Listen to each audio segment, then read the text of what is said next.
What happens when a Hollywood legend decides she's had enough of being interrupted and finally talks back to one of daytime TV's most outspoken hosts? You're about to witness one of the most savage verbal takedowns in The View history, as Jane Fonda absolutely dismantles Joy Behar live on national television. The clash was so intense, it left the entire studio frozen in stunned silence. By the end, Joy looked like she wished she could vanish into thin air. Make sure to subscribe and drop a comment, because this story is absolutely wild. It all began like any other Tuesday morning on The View. Cameras rolled, the audience settled into their seats, and the hosts prepared to welcome their guest, the legendary Jane Fonda, at 86. Fonda had seen it all, from her rise as a Hollywood icon to her decades as an activist and fitness pioneer. She was on the show to discuss her latest project, but no one expected Joy Behar to turn the interview into a personal attack. Jane walked onto the set to thunderous applause, radiating elegance in a crisp white blazer, her silver hair perfectly styled, posture straight and confident. She slid into the guest chair with the grace of someone who's commanded attention for more than 6 decades. "Welcome back to The View, Jane," Whoopi Goldberg said warmly. "It's always such a pleasure to have you here." "Thank you for having me," Jane replied with a poised smile. "It's wonderful to be back." Before Jane could even settle in, Joy jumped in, blunt and unapologetic. "So Jane, I have to ask, you've been vocal about climate change and activism, but isn't it a little hypocritical for someone who spent decades flying private jets and living in massive mansions?" The question hung like a cloud of tension. The other hosts exchanged uneasy glances, sensing the tone had just shifted. Jane's expression tightened, but she stayed composed. "Well, Joy, that's an interesting way to start an interview," she said, voice steady but edged with steel. "I've been transparent about my past and the changes I've made in my lifestyle. I've reduced my carbon footprint significantly and used my platform to raise awareness about climate issues." Joy wasn't satisfied. She leaned forward, voice rising. "Come on, Jane, you can't just say you've changed and expect everyone to forget about your lavish lifestyle. You tell regular people to make sacrifices while you live in luxury. Don't you see the problem with that?" The audience murmured. The tension was palpable. Jane's eyes narrowed slightly, a flicker of the fire that had made her legendary. "Joy, I'm not sure what you're trying to accomplish here," Jane said calmly but firmly. "Are we discussing my current work, or are you trying to create drama for your show? Because if it's the latter, you're going about it the wrong way." Joy's face flushed. She clearly hadn't expected Jane to push back so directly. "I'm just asking the questions viewers want answered. I'm being honest here," Joy shot back.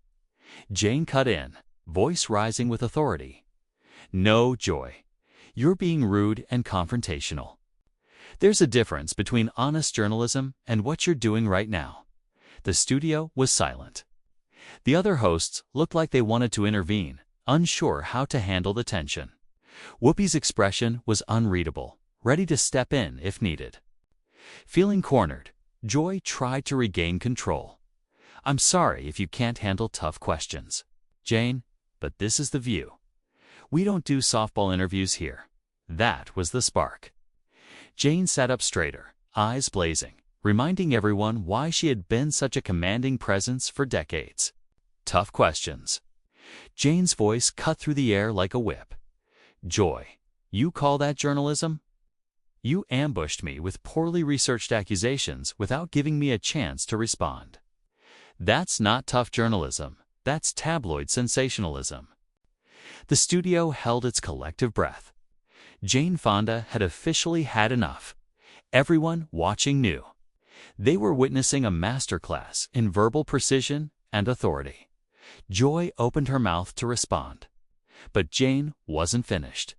And furthermore, Jane continued, her tone sharp. "If you had done even the most basic research before this interview, you'd know I've been living in a smaller home for years. I've eliminated private jet travel from my personal life and donated millions to environmental causes. But you didn't bother to check any of that, did you?" The audience went completely silent, hanging on every word.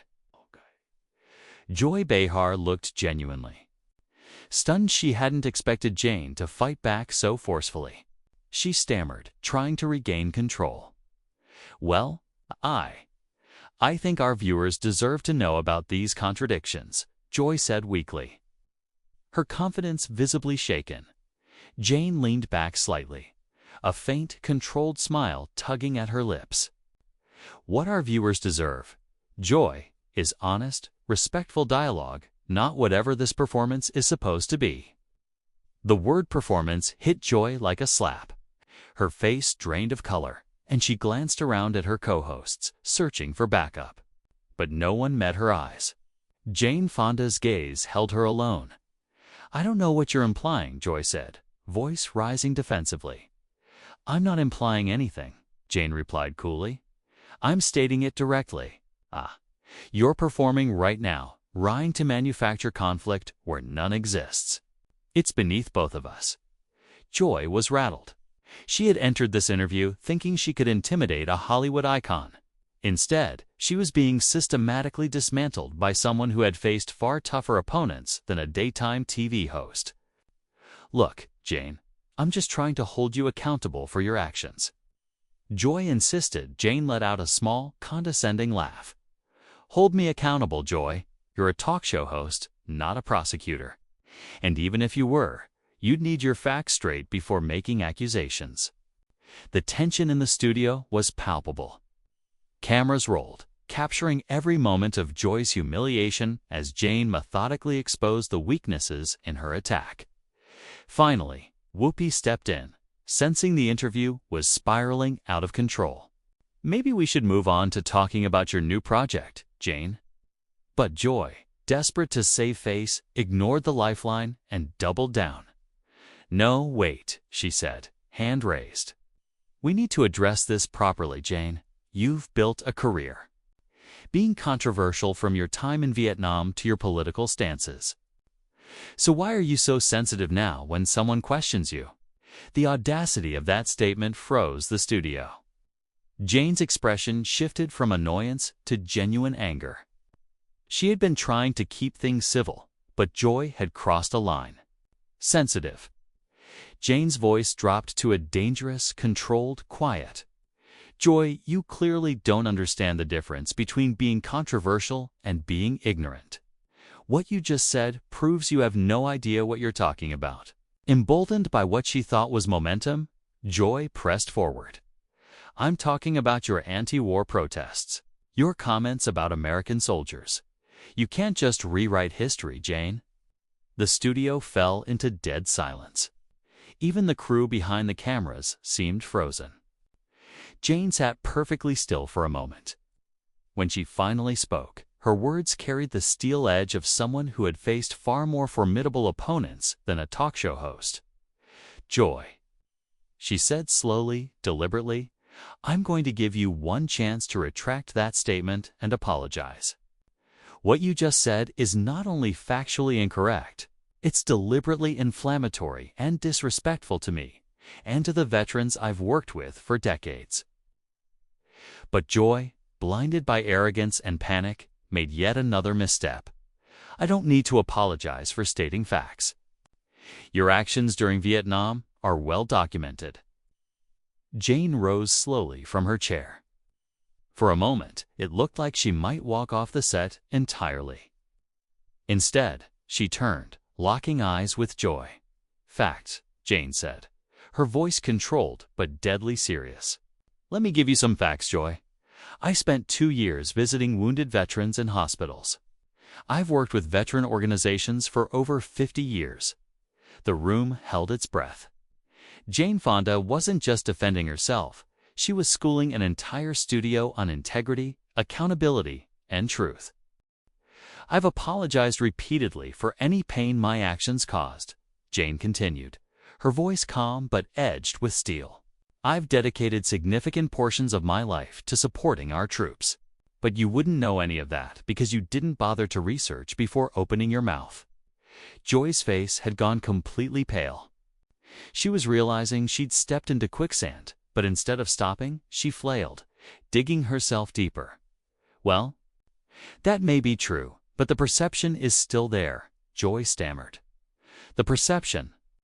Jane's eyebrows shot up. Joy, you're not reporting on perception? You're creating it.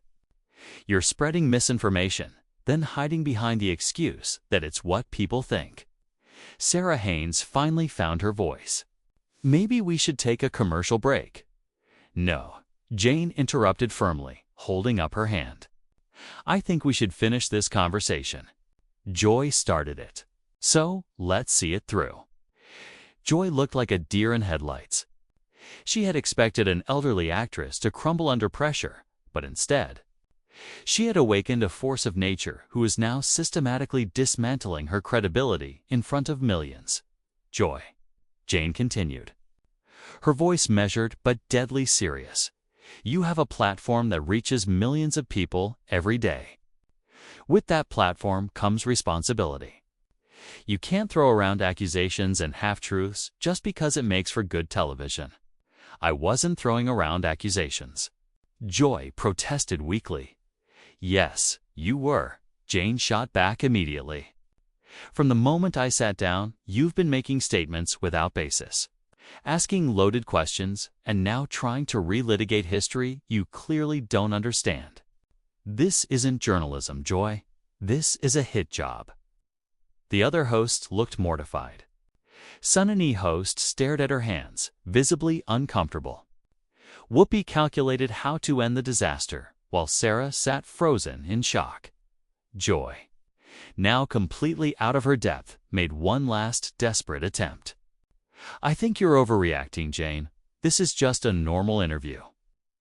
Jane laughed, disbelief pure in her tone. Normal? Joy. In a normal interview, the host prepares by researching their guest. They ask thoughtful questions to inform the audience. They listen. They follow up. You've done none of that. I did prepare. Joy said defensively.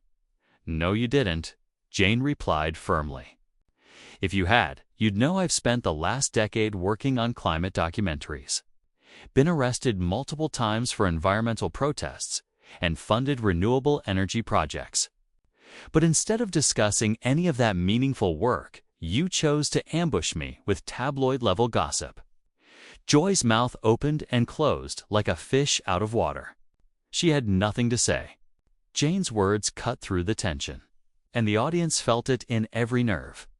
And another thing, Jane said, voice gaining momentum. Your approach isn't just unprofessional, it's lazy.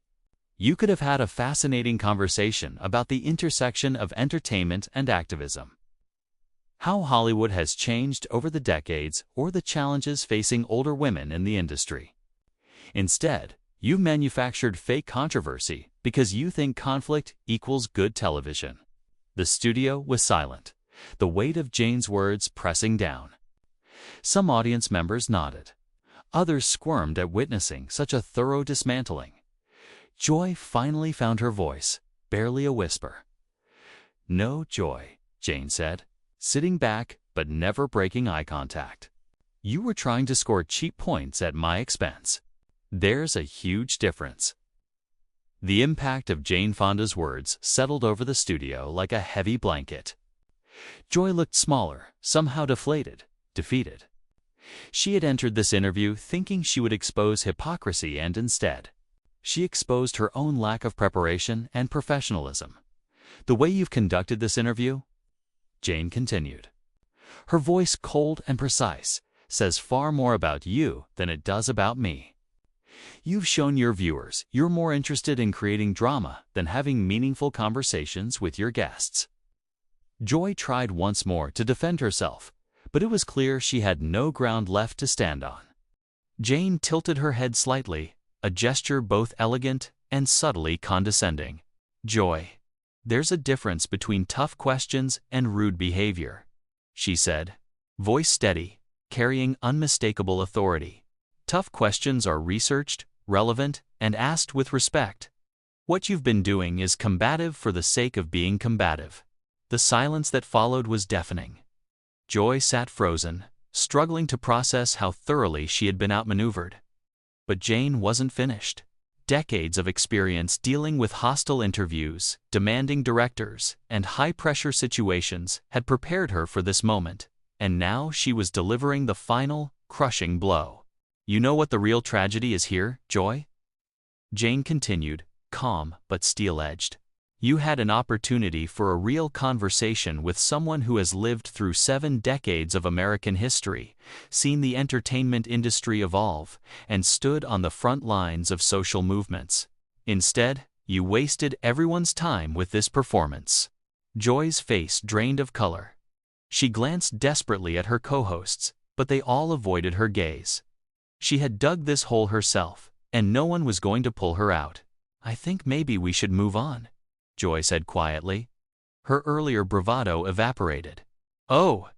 Jane arched an eyebrow perfectly. "Now you want to move on? After 10 minutes of spreading misinformation and making accusations, now it's convenient to change the subject." "That's very convenient, Joy." The audience was riveted. This wasn't just a chaotic interview, it was a masterclass in handling a hostile host. Jane was dismantling every claim Joy had made with precision and poise. "Joy, let me ask you something." Jane leaned forward slightly, locking eyes with her. "When you prepared for this interview, what exactly did you hope to accomplish? Did you think you would expose some great hypocrisy? Did you think I would crumble under your questioning? What was your endgame?" Joy opened her mouth, nothing came out. She was trapped by Jane's direct scrutiny, with no way to escape admitting that her entire approach had been wrong. "Because from where I'm sitting," Jane continued, voice cold but measured, "it looks like you invited me on this show not to have a conversation, but to use me as a prop in a narrative you had already decided to tell your viewers. That's not journalism, Joy. That's exploitation." The word exploitation hung in the air like a bomb. Joy's hands shook as she struggled to respond. I never intended to. I mean," she stammered. Jane raised a hand, stopping her gently but firmly. "Joy, listen to me carefully." Her tone softened into an almost maternal calm that somehow made her words cut even deeper. "I've done interviews for over 60 years. I've faced hostile journalists, aggressive prosecutors, angry protesters, and impossible studio executives. You are none of those things. You're just a talk show host who thought she could score points by being rude to an elderly guest. And that's not just unprofessional, it's sad." The audience gasped audibly at the word sad, delivered with quiet authority that landed harder than any shouting could have. Joy looked as if she'd been physically struck. Whoopi finally intervened, sensing the segment was spiraling. "Jane, we really appreciate you being here. Maybe we should wrap up this segment." Jane lifted her hand politely, stopping her mid-sentence, the calm in her posture making it clear she wasn't finished yet. "Actually, Whoopi," Jane said, tilting her head slightly, "I'd like to finish this thought if I may. Joy started this conversation, and I think she deserves to hear my complete response." Joy sank lower in her chair, as if she could disappear into it, but Jane wasn't letting her off the hook that easily. "Joy, you mentioned earlier that I've been controversial throughout my career. You're right about that. But there's a crucial difference between being controversial because you fight for something you believe in, and being controversial because you don't know how to conduct yourself professionally." Jane paused, letting her words land. "When I protested the Vietnam War, when I spoke out about women's rights, when I fought for environmental causes, I knew criticism would come. I was prepared for it, because I believed in my actions. But what you've done today isn't brave or principled. You've just been rude, for no reason other than thinking it would make entertaining television." Joy's voice was barely audible. I'm sorry if you felt I was rude." Jane leaned in, her tone sharper now. "I don't feel you were rude, Joy. You were rude. That's a fact. And your apology would mean more if you actually understood what you were apologizing for. The other hosts exchanged uneasy glances, clearly uncomfortable but unwilling or unable to intervene. "Let me give you some advice," Jane continued, her voice taking on the measured tone of a teacher addressing a wayward student. "Next time you have a guest on this show, try treating them with respect. Ask questions designed to inform your audience, not create conflict. Listen to the answers instead of waiting for your next opportunity to attack." Joy nodded mutely, hoping that silent agreement would shorten her ordeal. "And most importantly," Jane said, her voice rising with deliberate strength, "remember, your guests are human beings, not punching bags for whatever frustrations you carry. We come on shows like this to have conversations, share experiences, and connect with audiences, not to be ambushed by hosts who haven't done their homework." The studio fell so quiet the hum of the cameras was painfully audible. Jane sat back gracefully, having delivered one of the most devastating takedowns in daytime television history. Joy looked utterly destroyed. Her earlier confidence was gone, replaced by humiliation and regret. "Now," Jane said, a faint, tight smile on her lips, "would you like to ask me about my actual work? Or should I assume this interview is over?" Joy scanned the table desperately, finding no help from her co-hosts. Whoopi stared at her hands. Sunny gazed at the ceiling. Sarah scribbled notes furiously that she probably wasn't even reading. I think we should go to commercial," Joy muttered at last. Jane stood, smoothing her blazer with the elegance of someone unshaken by chaos. "That's probably for the best. Thank you for having me, and I hope you'll consider what I've said today." As the cameras cut and the studio lights dimmed, Joy sat alone at the table, looking like she'd been hit by a truck. She had entered this interview thinking she would expose Jane Fonda, but instead, she had exposed herself, unprepared, unprofessional, and completely out of her depth, against a true Hollywood legend who refused to be intimidated. The audience filed out in stunned silence, many shaking their heads in disbelief. It was clear this would go down as one of the most brutal interview disasters in television history. And Joy Behar would be remembered as the host who got absolutely destroyed by an 86-year-old actress who refused to take nonsense from anyone. What did you think of this utterly savage takedown? Have you ever seen a guest completely dismantle a host like this before? Drop your thoughts in the comments below. And don't forget to subscribe for more unforgettable moments like this.